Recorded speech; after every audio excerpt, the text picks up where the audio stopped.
And Okay, I think I removed it too, anyway. all right. So, hello everyone. We are going to start this today. It's not live, but we are doing a video recording of a Zoom meeting that everyone was welcome to join. Comment below if you think that we should have another Zoom meeting that people can join the conversation with. And we might see people pop up in this conversation later on in the video, because this Zoom meeting and this open discussion is open to the public. So, I'm Kaylee. I'm on the outreach team at my sister's house, and we have Nilda Valmore as our executive director, and we have Vinder, who is our head counselor at my sister's house. Yeah. All right, and so we'll go ahead and get started on answering some questions that you all sent in and that we've had sent in over the last couple weeks. That's why we decided to do this today. And then over the last couple days, once we did a big ask to see what questions you all had.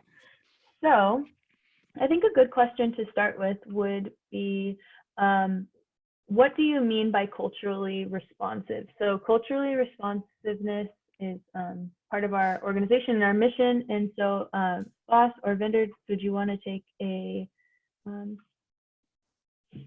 shot at answering that? Or not a shot. Would you mind answering it? So I'll start, and then hopefully Vinder will chime in. Mm-hmm. So cultural responsiveness for me deals with being able to provide services so that clients can really begin to deal with their trauma. That often trauma, unfortunately, begins with one's culture. And so being able to respond with the right language, to being able to understand the values behind the culture, behind the decision-making process, behind the trauma, that's all important for healing to truly begin, especially when it comes to domestic violence, sexual assault, or human trafficking. Vinder, do you want to add anything? Yeah, absolutely. I would just add that, yeah, like Nilda said, you know, culture, religion, sexuality, all of those things are part of our identity. And it's a huge part of how we make decisions, if we feel supported in our life. And so our work at my sister's house is very culturally responsive in the way that we talk with our clients, what we discuss in the domestic violence group. For example, we talk about, let's say, the cycle of violence, but then we add in that extra layer of the cultural piece, because that can add additional challenges, whether it be immigration, whether it be language, whether it's religion, food. And then there's differences between partners and family members as to maybe how traditional they may be or not be. So we try to be really mindful of the whole person and really ask and inquire about what that looks like as far as that cultural piece. Awesome. Great question and great answers to that. And then to piggyback off of that, I think we get this question a lot is, the question is, do we only help Asian and Pacific Islander women? That's a common question that people ask us. And so the answer is that from day one, we've helped our survivors of all ethnicities. Our door has always been open to folks that are victims of abuse, again, from all ethnicities. What we feel we do differently, what we do best is especially serving Asian Pacific Islander survivors, but everyone should not be surprised. And oftentimes we work with survivors so that they know that, you know, especially if they're Asian, that there may be some other non-Asians there, and then for non-Asians to know that that they may be staying in a house with Asians or in support groups with other Asians. But we serve survivors of all ethnicities. Our mission statement now talks about my sister's house serving Asian and other underserved, Asian Pacific Islander and other underserved victims. Yep. Great. And okay, so our next question, we have a bunch of different type of questions, so I'm just kind of going to go into it. Someone said, I experienced a domestic violence incident about 2 weeks ago. Now I'm having trouble sleeping. Is that normal? Mhm. So, firstly, I want to say that I'm sorry to hear that. And there are, reach out to us. We do have resources out there. But yes, trouble sleeping, very, very normal. Anytime we experience trauma, anything that is traumatic, we do have a lot of what we call post-traumatic symptoms, and disturbance in sleep is definitely one of those symptoms. Disturbance in other areas of our life. Sometimes we feel more anxiety, sometimes we feel numbness. There's a whole sort of list of what those symptoms look like. And so a lot, maybe start taking some notes, or write down some of those symptoms you may be noticing, and then seek help and seek support. Because the one great thing about trauma is that there is a lot of really, really great healing that can come with that. So don't be alarmed, and that, that disturbance in sleep is absolutely, it's normal, so to speak. Thanks, Cinder. That's a good one. It's great. I'm sure that's great to hear for someone who is already in a stressful time. So going to a different question. In order to receive services at my sister's house, how recent does the incident have to be? Do you want me to take that one, Nilda? Sure. Yeah. So I think, it's definitely case by case, and I think it's also program to program. So there may be certain programs or resources that require the incident to be more recent rather than later. And then there's going to be, services that are open regardless of how long ago your domestic violence was. So, for our, let's say, domestic violence education class or our art class, we don't do an intake and ask you when was your recent DV incident. That's not a key piece for us. We just want you to have a safe, supportive place to be able to come and, and gain some resources.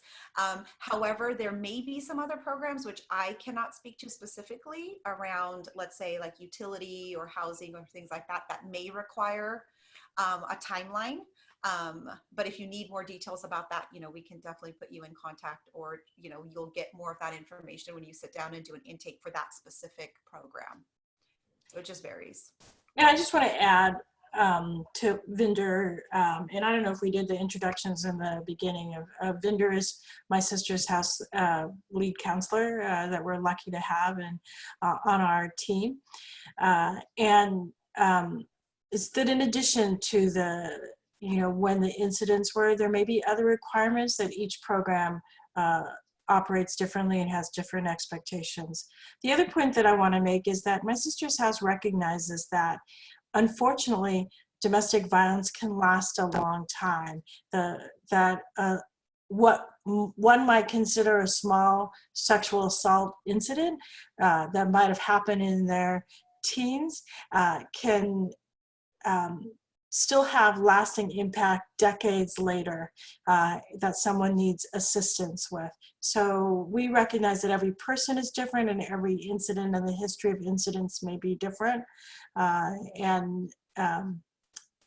So we try to do what is helpful for that person. Cool. And I see we have a guest on our Zoom now.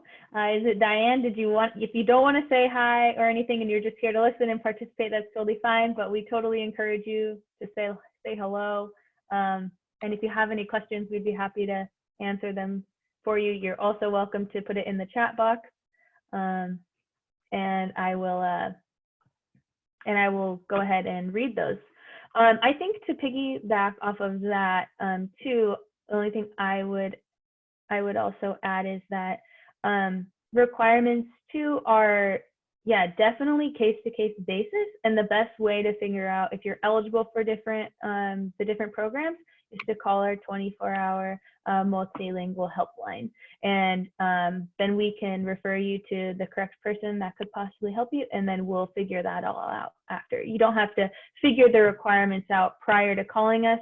Go ahead and call us, and then we'll help figure that out with you. And then to kind of go back with that, so this person asked, what if I'm not in trauma or crisis right now? My incident happened years ago, but I don't necessarily want to call the crisis line.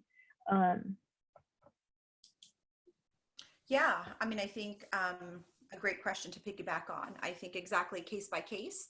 So maybe just, check in with yourself, ask yourself what you do need. Maybe you don't need housing right now, and but maybe you are interested in possibly doing a little bit of counseling, or maybe you want to put yourself in a support group. Maybe you just want to come in once to our Women to Work program and see what it's like. So we do, have an open door policy. You can come in, learn a little bit more about our resources, and then pick and choose, depending on what you may want to try or not try. And I would say that I think a lot of people maybe not come in for this, but they're thinking of this in the back of their mind. How do I make sure that I don't get into a bad relationship again, right? And so that's, I think, a good thing to come to for My Sister's House, because we have lots of discussions about that, because we definitely want people to have relationships, but we want them to be safe relationships that go beyond the COVID-19 6-foot safety barrier. Mm-hmm. Yeah, I agree. And I think a lot of folks think that the crisis line, the helpline, should be saved for people that are in crisis, but that's not necessarily true. You can definitely call our line or even our office line just to get more information about our organization. Not necessarily that everyone that calls the helpline is calling because they are in need of services. A lot of people call our line just to see what help is out there for maybe a friend or a family member. And if you don't want to give us any of your information, by no means are we going to force you to give it to us. It can be completely confidential. You can ask just what services we provide and possibly get some information. And it's very casual. It's not. It's just a helpline. The crisis is scary, but we are there to help. And sometimes I think, Kaylee, don't people call because they just want to, things aren't going exactly right. They don't have a name to what they're going through yet, but they know something's wrong. And then they call several times before they realize, and we're there for them to help them, develop their understandings of where their life is at right now. Right. Yes. Go ahead. Sorry. No, that's a great point, Nilda. And just to piggyback on that actually sometimes reaching out and making that phone call and learning about the resources is better to do before you actually find yourself in a crisis. So exactly what, both Nilda and Kaylee were saying, give us a call, just ask what we have to offer. And at least that way, and then that way, if you eventually find yourself in a crisis, you have a lot of information already and tools. Yeah, I think that it's been my experience too that on the helpline that a lot of folks are calling and they said, okay, I've finally done it. I'm calling for shelter now. But they've called our line many times before, 4 or 5 times before, to get advice on what to do, what to prepare, what to gather. That's very true. And I think too, a lot of people, of course, all the work we do with survivors is amazing, and that's the majority of what we do because that's what we want to serve. But a whole part of our organization is for education and outreach. So that way we are actually preventing things from happening. So we're doing education for, small, even kids in elementary school and high school and college. So that way you can even recognize things in yourself like, oh, maybe that's, a toxic behavior or, an unhealthy behavior. And then you can address it not only in other people, but also in yourself. So I think that's important too. Okay. So, okay. And so now that we were talking about crisis/helpline calls, we can talk about what happens on a crisis line call. It's where we always stumble as to who's going to answer first. I'll go with what happens on a crisis line call first. So first, first we make sure that the person who calls in a safe place and it's a safe time to call. Assuming the person is safe, then we have the conversation with them and we try to figure out what that person needs. That's really it. And then we try to address, that need. And we want to make sure that we do safety planning with that person.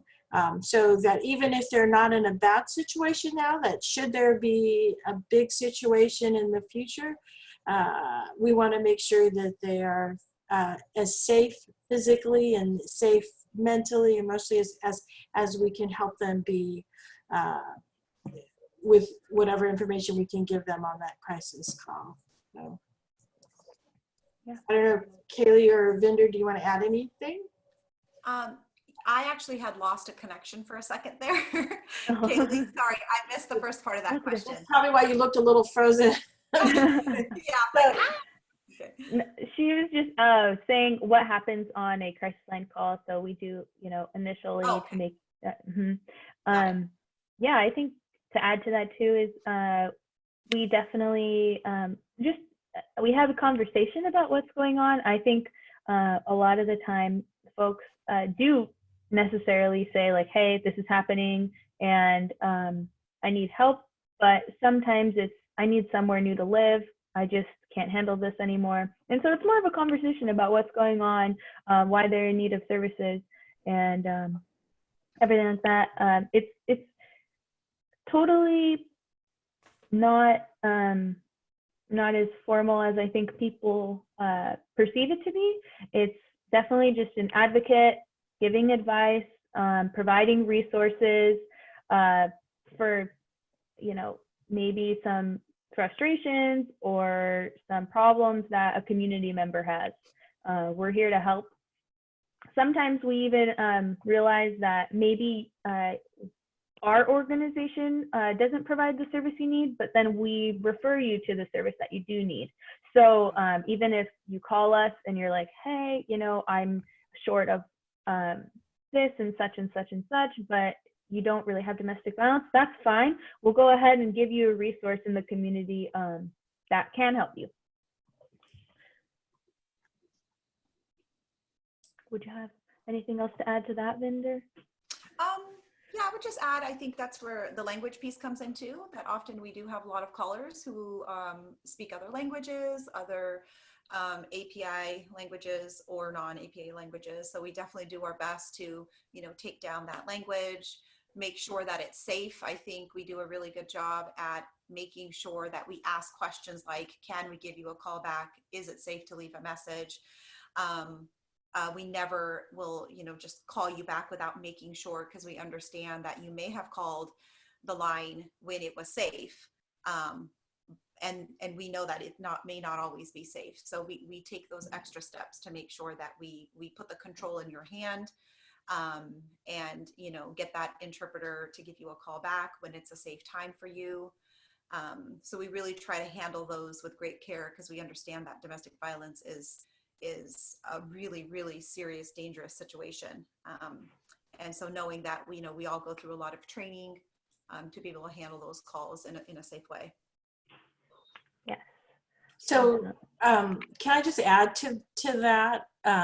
If you have a friend who happens to speak another language as their primary language and perhaps they're suffering from domestic violence, sexual assault, or human trafficking, and they call our helpline, all they have to do is give us their phone number and hopefully the language that they speak. And if they could say it several times, and then we will call back with someone who speaks that language. We probably won't be calling back in the next 5 minutes. Give us some time, because we have to find a staff member or a volunteer that speaks that language.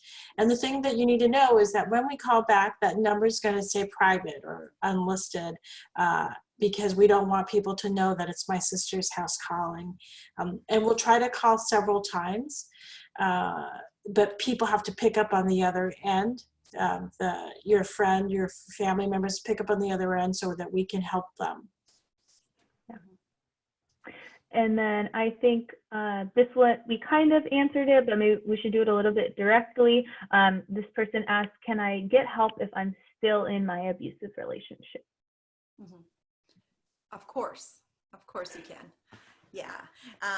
Yes, a lot of our clients are in different stages. Some of our clients have left a domestic violence relationship a long time ago. Some of them just left. Some of them are in a relationship right now. So we absolutely, work depending on any stage that you're in. So you can come. It's really up to the client, who decides what feels safe for for you. Our location is confidential. We want to make sure that we take the steps to create that safe environment and that you feel safe. And it's a great time to get resources, whether it's the domestic violence education class, whether it's healing through art, where you just want, maybe your abuser's at work during the day and you have some time for just you, and you just want to be able to sit with, other ladies who understand and do some art. So absolutely, regardless of what stage you are in, as far as in or out of your domestic violence, you are welcome to our agency. So I just want to add to that you don't want to tell your partner, especially your abusive partner, where you're going or where you're going to for help, whether it be my sister's house or another domestic violence organization. And you want to keep that private because you don't want to add to the tension that you might be experiencing in your home. And you also want to have a safe place to go to. So that would be the general counsel that we would give is, and I know it sounds kind of silly, but there have been times when someone has come here with their abusive partner. And so then it makes it difficult, to be honest, for us to provide services to that person because that person is no longer safe. And then we have additional threat factor to other clients and other staff members and volunteers that are here. So, if you're coming and you need your partner to drive you, then have them drop you off and say you're going shopping at a nearby store, and make sure that you're in the store for a while and make sure that he leaves and then he or she leaves and then you come over to visit us. Or call or check us on the internet when that partner is not around. If you're doing internet work, make sure, or even on the phone, make sure that you're not being tracked on the phone or on the internet.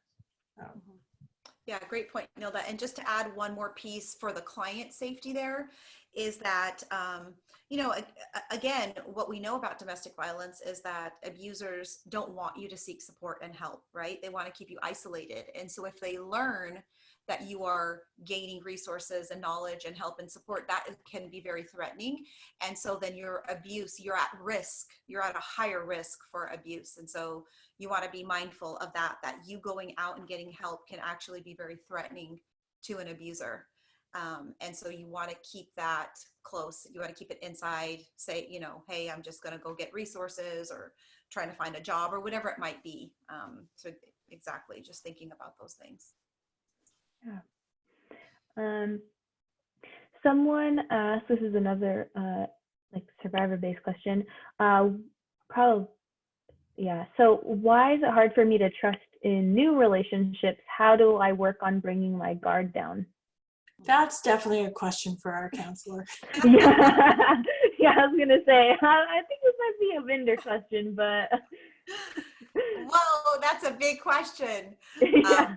Yes, it's a big question. And you know what? It's probably one of the most commonly asked questions because really anytime we are hurt in any kind of way, whether it's physical, emotional, verbal, by somebody who is in a relationship with us, it's going to break our trust. It's going to impact our trust.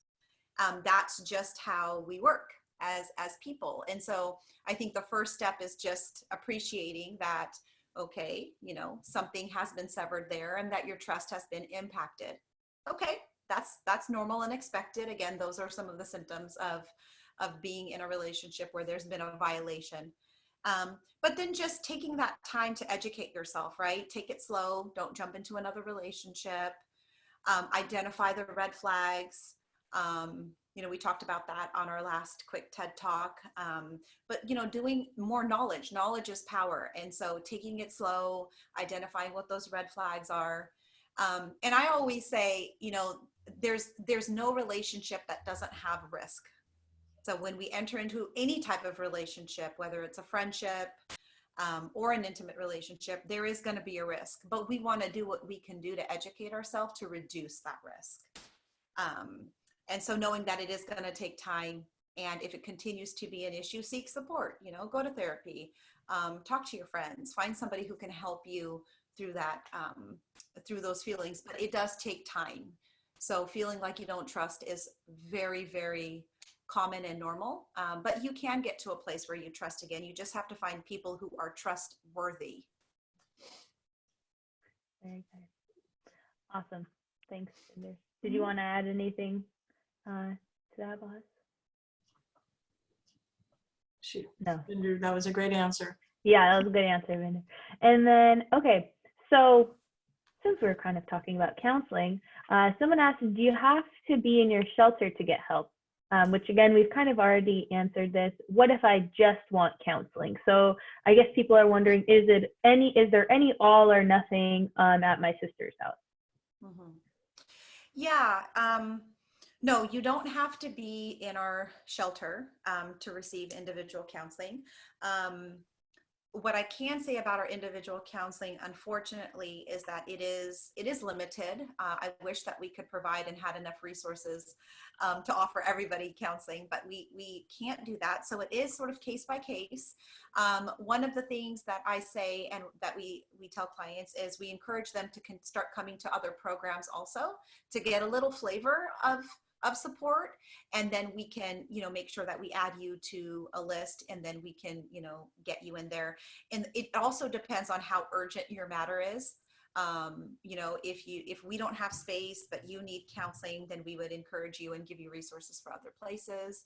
All of our resources are free at my sister's house, so that is also, I know our counseling is very popular. So the long and short of it is no. You don't have to be, we do provide counseling for those who are not in our shelter, but they are limited resources, limited spots. It is possible, but we kind of want you to participate in other programs too, and then we can see how we can get you going in that part. So it's a little complicated, but it's not all or nothing. So what I do want to add to that answer is actually our shelter program is probably our smallest program, because we have 3 6-bed shelters, which means we're only able to serve 18 people, women and children included, a night.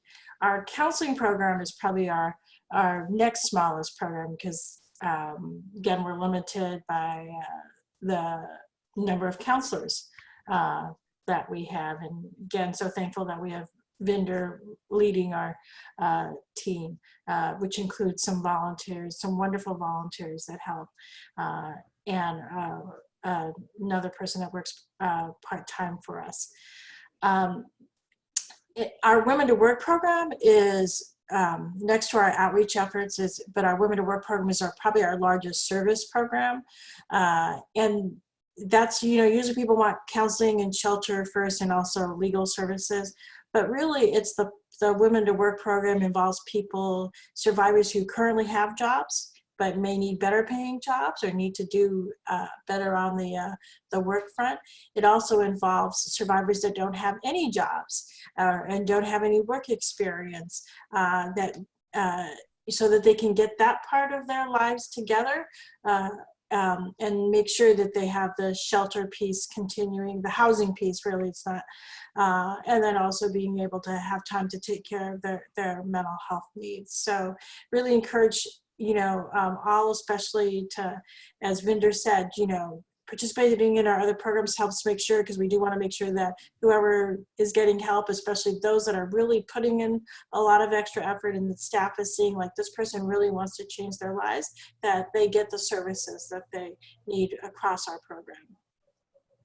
Totally. And I think that also makes coming, how we were talking about earlier, maybe you're not in, crisis, you're incident had happened a long time ago, or maybe you feel like you're not necessarily in crisis anymore, that doesn't mean that you can't benefit from the services of my sister's house.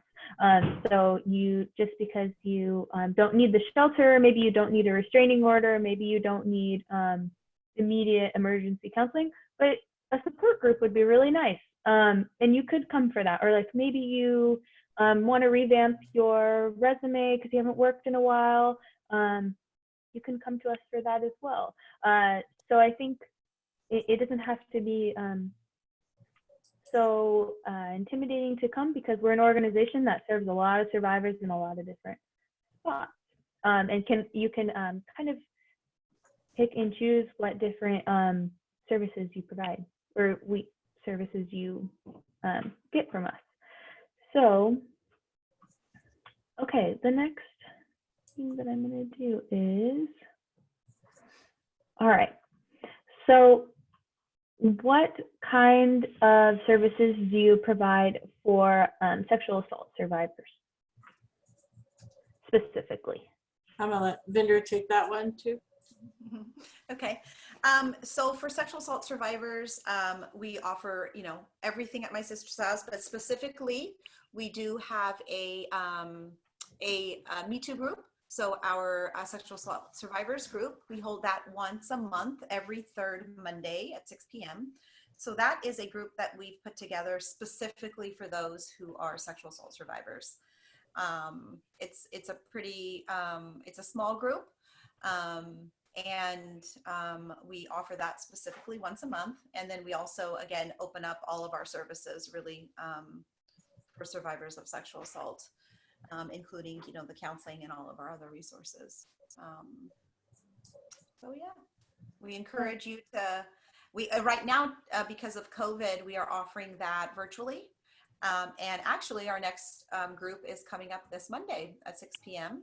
And so if anybody's watching this, or they have a friend or family member or someone who's interested, they can reach out to us to get that information. I know that it's hard. It takes a lot of courage to take that step to come to that group.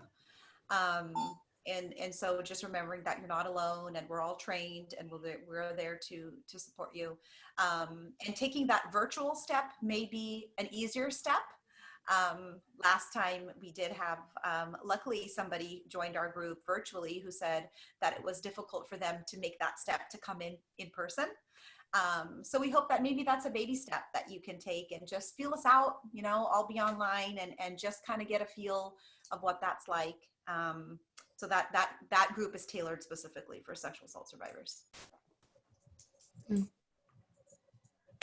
Okay, and then I think a lot of the next ones, actually, before we get into those, let me ask this. This one is, have you ever thought about opening a location in Dorado County? Well, what a compliment to be asked that. Yeah. So I'll say, with my executive director hat on, we would love to be in more places, but we also want to make sure that we have a strong, solid foundation. And so, and especially understandably, I think with this COVID period going on, it definitely puts a question mark on fundraising and on donations and even on grants for the future. So although we may have thought about expanding elsewhere, including El Dorado County, I have a hard time anticipating that that's going to happen anytime soon, to be upfront. So, but I will say, though, the wonderful thing about domestic violence shelters, and the unfortunate thing about the cause or the issue, is that sometimes we have to move people around and for their safety and the safety of their children. So it's great that we as domestic violence shelters work together with one another. So sometimes we have had, not too many, but we have had calls from El Dorado people helping navigate or address issues of domestic violence. A few of them related to cultural issues. The other piece of it is that we have had some people come access our services here, because although we're a bit of a distance, we're not extremely far. We actually have had people come from Bakersfield, come from Eureka, because they wanted those culturally responsive services. So they've come a lot further than El Dorado to receive the services that my sister's house offers. So we don't close the door to out-of-county people either. And then this is a question. It says, I know this is a little strong, a little trigger warning, suicide trigger warning, but it says, how would you help a survivor that calls because they are becoming suicidal? Definitely a therapist question. Yeah, that is a very heavy topic. So thank you, Kaylee, for that warning. Yeah, I mean, I think, that's what our 24-hour multilingual crisis line is for, is to be able to capture those in crisis. And so sometimes domestic violence and suicide, suicidal thoughts, ideation, it goes hand in hand, unfortunately, because, you're so isolated, you're so depressed, and you just feel like there's no way out. So we do have those cases. So again, case by case basis, we have to do a lot of assessment. We offer the resources. We try to find somebody, who we can maybe pull in to help support. We want to remind you that no one is worth you taking your life. I cannot say this enough. There are so many clients in our support group and in groups previous and individual counseling who have said that they have either made a suicide attempt or were really considering suicide while they were in their situation. And now that they are out of their relationship, they are so happy that they did not do it or that they made it out. And now their life is drastically different. So if you are listening to this, please share that with somebody, that when you're in it, you feel like that may be your only option, but there are so many other options out there. So, the emergency room, please take yourself to the emergency room. We may do a welfare check if we can get some information. We may just sit and talk with you, maybe invite you to come in. We're going to assess each situation differently, and do our very best to provide support and resources. But unfortunately, these situations, they go hand in hand. So it's not an uncommon experience. So I hope that answers the question, that it's delicate and we have to definitely, case by case assess. Definitely. And I hope that people will remember that there are people out there that you will not have met that care about you. And I feel, if anything, that's a picture of my sister's house. There are so many supporters of my sister's house that, yeah, I've seen their name on a check or on the credit card bill, but we haven't met them, and we know that they're supporting our organization, but more importantly, they're supporting survivors of domestic violence, sexual assault, and human trafficking, that they can't be there with that person. They may not be wanting to be that therapist for them. They may not be able to provide the shelter for them physically. They may not be able to provide them a job, but they can help in a little way, and they're helping with their generosity. And so I want people to know that, in the worst of times, that there are strangers out there who may not come in contact with you, but who care a lot about you. Yeah, I think those are great answers. Okay. So let's transition out of that into more of about advocates, because we have some questions for the advocates ourselves. So a lot of people ask, what do advocates do to process trauma? I will again leave Lead the way. I'll take that one. Yes, advocates need to process trauma also. Whether you're a staff member or a volunteer, I present on vicarious trauma, which is a real thing that those who are in the helping profession, those that advocate, are very much privy to this concept of vicarious trauma, where we experience trauma just by listening and being exposed to other people's trauma. And so as an advocate, we have to be really mindful of that. We have to check in with ourselves. There's some really great tools out there that you can use to help sort of assess if you're experiencing those symptoms. We encourage, my door's always open for staff and volunteers. And as we're going through our trainings and we're providing training for our volunteers who are going to be coming into the agency and doing great work for us, we remind them that we are always open. Our doors are always open. Call us, call someone, because, the work that we do is really heavy. And so advocates have to take care of themselves, that good old self-care, so that you can care for others. You can't give what you don't have.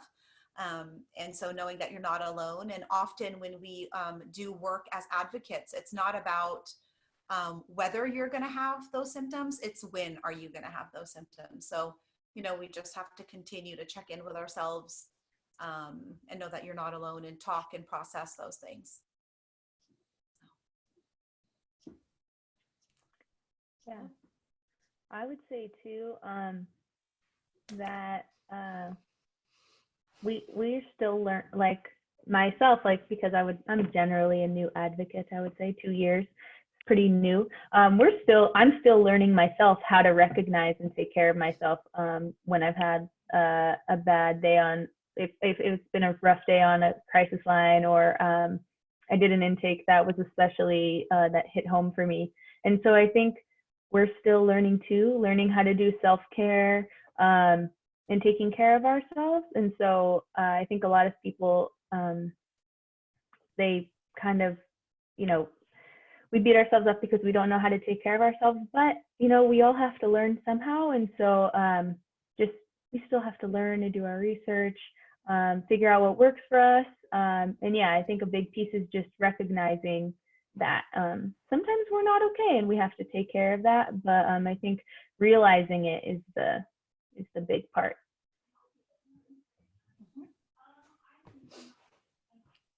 Yeah.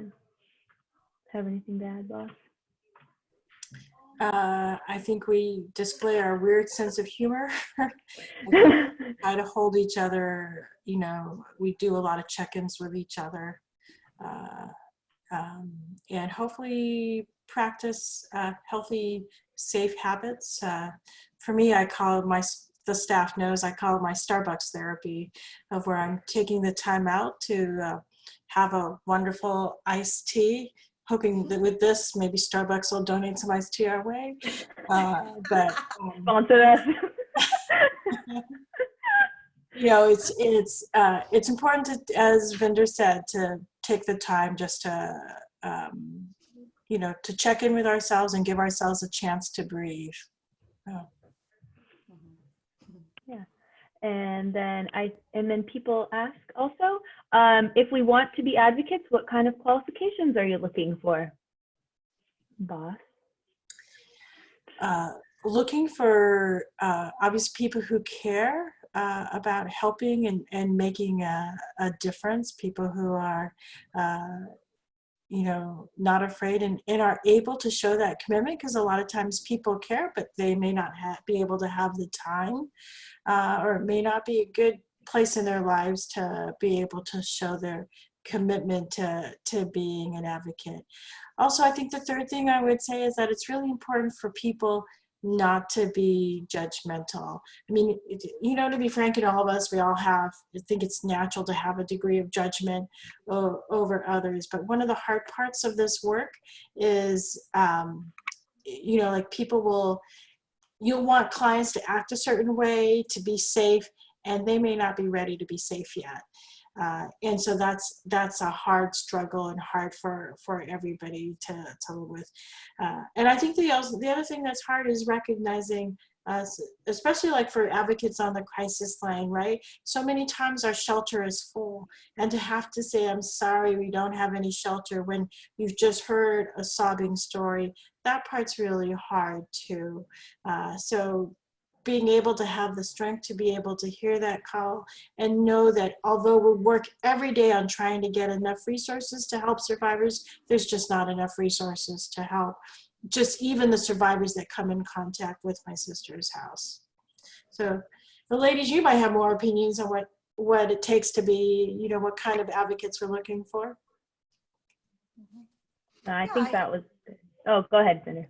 No, I was just going to say that's exactly it. Exactly what Nilda said. Just I think it requires a good balance, right? A balance of being able to be kind and warm and empathetic, and as Nilda said, just non-judgmental and open, but then also being able to, you know, be reasonable and patient and understanding that we can't provide endless resources, that we do have to be able to say no. So just somebody who can have balance and someone who has support. Like, I think advocates need to be in a good supportive environment themselves. That's part of, you know, that vicarious trauma is just checking in with yourself, right? What is my life looking right now? Am I in a pretty stable place? Do I have a support system?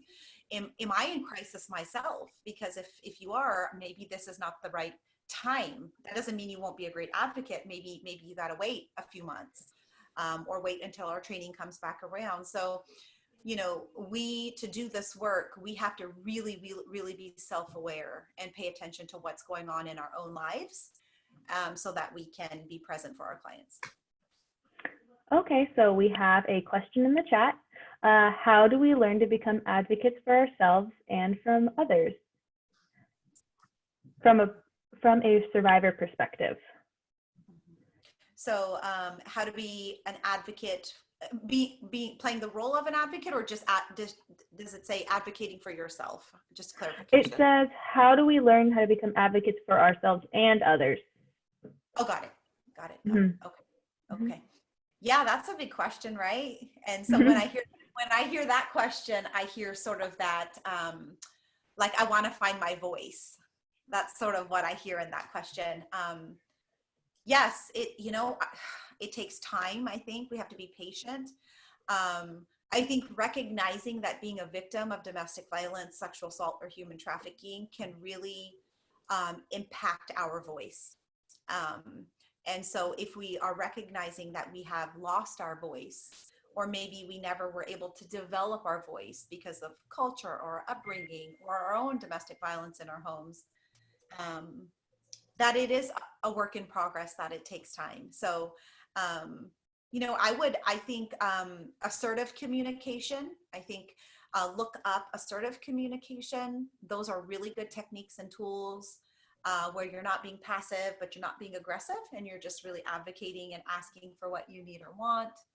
I think to find your voice also, you have to really work on your self-esteem. So whether that means, getting into therapy or finding a good support system for you, a good support group, asking for what you need implies that you feel like you are worth it, and that you have a good self-esteem. And so, the question is a great question, and it's a very sort of complicated, complex process that's going to be individual. But I think, be patient, work on that assertive communication, and just recognize that domestic violence does affect your ability to speak up. And so that's okay. Be patient, have compassion for yourself. Small steps are big victories. And if you need help with that, then, there's resources online, or, you can come to our classes, seek therapy. Yeah. And go ahead. I want to take the question a different way, if I could. Mm-hmm. And that's for those that are wanting to be a formal advocate with my sister's house, we offer a 40-hour training, and the formal advocate with My Sister's House, the 40-hour training is about dealing with clients directly. So people can volunteer with My Sister's House and not go through the 40 hours. And those kind of jobs are more like the admin type of jobs, where we don't have to worry about you understanding the cycle of domestic violence or what the process is for how to answer a crisis line call, and so forth. So, but if you wanted to attend the 40-hour formal advocate training, we offer it twice a year, once in the fall, the end of, right after Labor Day weekend, for about 6 weeks, and then in the spring also. Those weeks change, usually about February, somewhere between February to April though.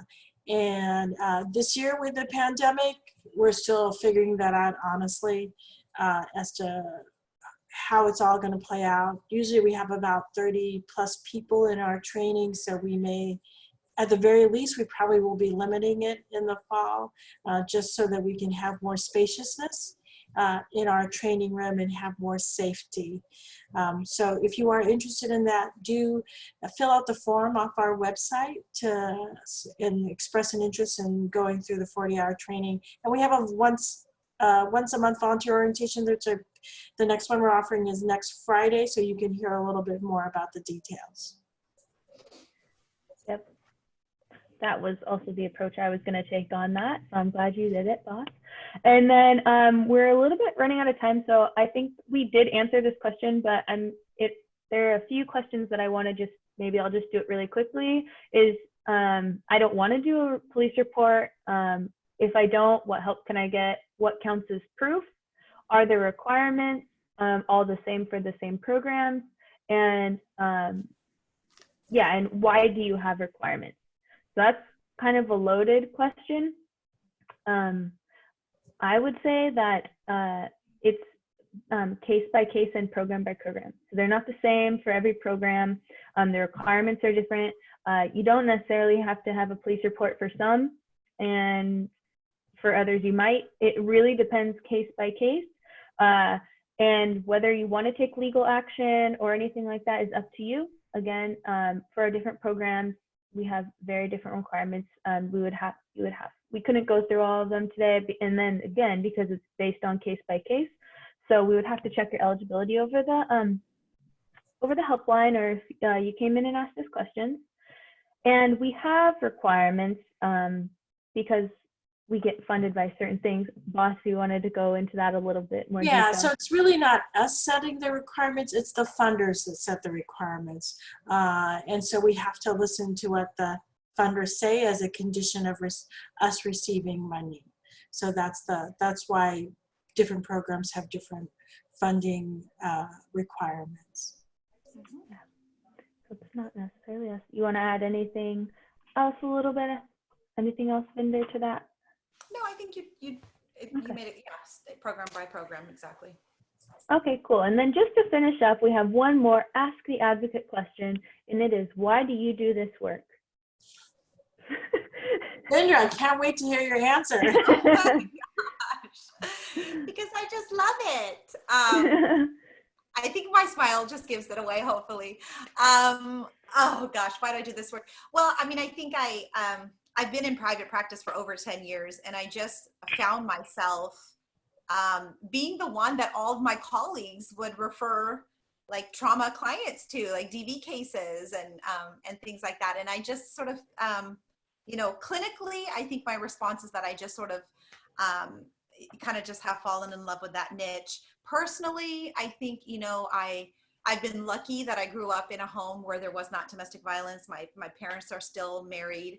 But I am one of 4 girls, and now I'm married to a wonderful man, and I have 3 girls.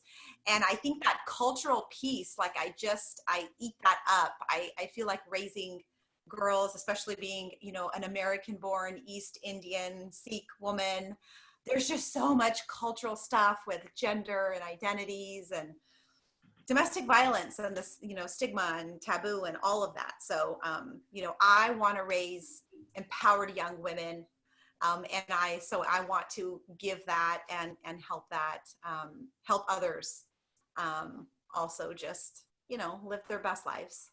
So. And Kaylee? I've been thinking a lot about this lately, and I always think that I kind of ended up at my sister's house by chance because I had this amazing professor at Sac State. Shout out to Dr. Sujatha Moni. But the more I think about it, I don't actually think it was by chance. My tata, my grandpa, was a big leader in the Filipino community in my hometown, and he was an advocate for a bunch of different causes. He was always a person that people went to when they had issues, like personal troubles, and my grandpa was known to be a person to help people out somehow, whether that be monetary, giving a place to stay. He would take anyone in, and he would help, and he was the leader in the community. And I think he raised us to be advocates for other people because we had a strong voice. And, if you have any type of power or, resources, you should definitely try to help those who don't. So I think that's why, and it's very, very rewarding to me. I never go home and wonder, why did I go to work today? I know I'm reminded every single day and every minute.